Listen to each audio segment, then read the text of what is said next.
नमस्कार। कोल्हापुर के पिछले 24 घंटों की अहम खबरों पर नजर डालते हैं। आज राजनीति से लेकर नागरिक सुरक्षा तक कई जरूरी घटनाएं हुई हैं, तो चलिए एक एक करके इन सब पर बात करते हैं।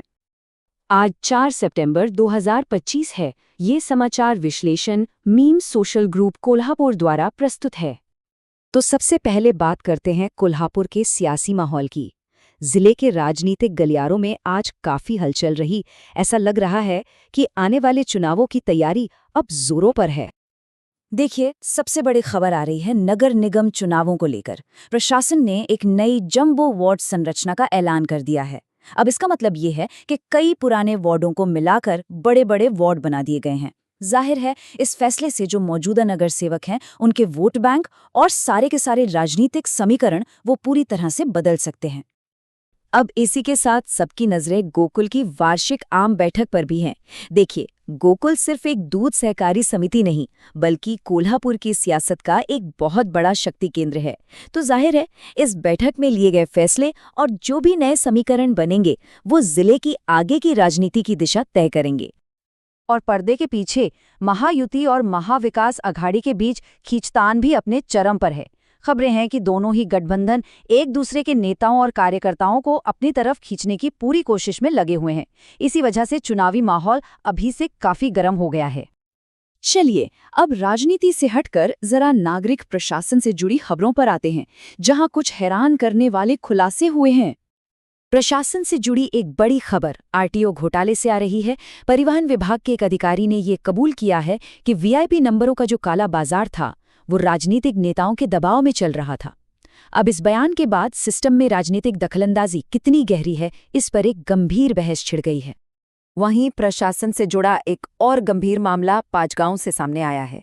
यहां हुआ ये कि भारी बारिश की वजह से केंद्रीय स्कूल की जो पुरानी और जर्जर इमारत थी, वो ढह गई। लेकिन राहत की बात बस इतनी सी है कि ये हादसा रात के वक्त हुआ, जब स्कूल में कोई नहीं था। अगर ऐसा नहीं होता तो यकीनन एक बहुत बड़ी और दुखद घटना हो सकती थी। अच्छा, अब प्रशासनिक मुद्दों से आगे बढ़ते हैं और बात करते हैं सार्वजनिक सुरक्षा की। इस मोर्चे पर भी शहर से कुछ चिंताजनक खबरें आई हैं। कोल्हापुर शहर में आवारा कुत्तों का आतंक देखने को मिला। खबर यह है कि सिर्फ 3 कुत्तों ने मिलकर 20 लोगों पर हमला किया और उन्हें घायल कर दिया। इस घटना ने एक बार फिर से इस गंभीर समस्या की ओर सबका ध्यान खींचा है।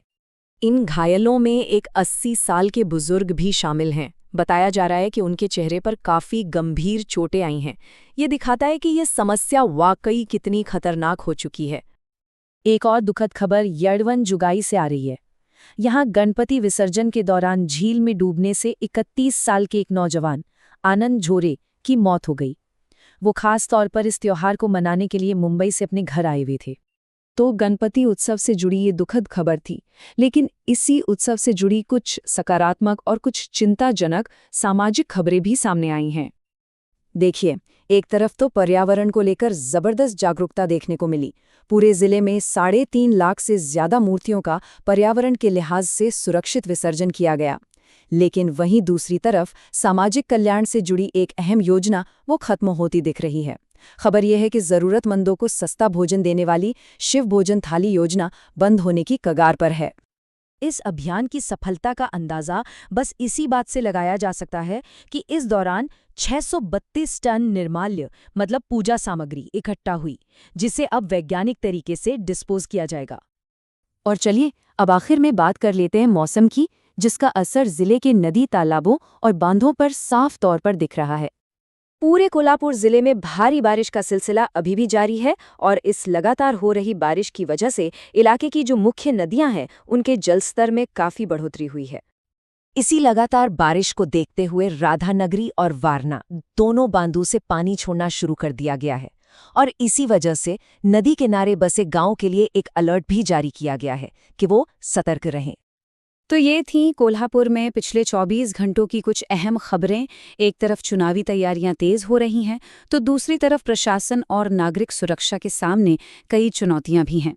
कल फिर मुलाकात होगी दिन भर की ताज़ा खबरों के साथ। धन्यवाद।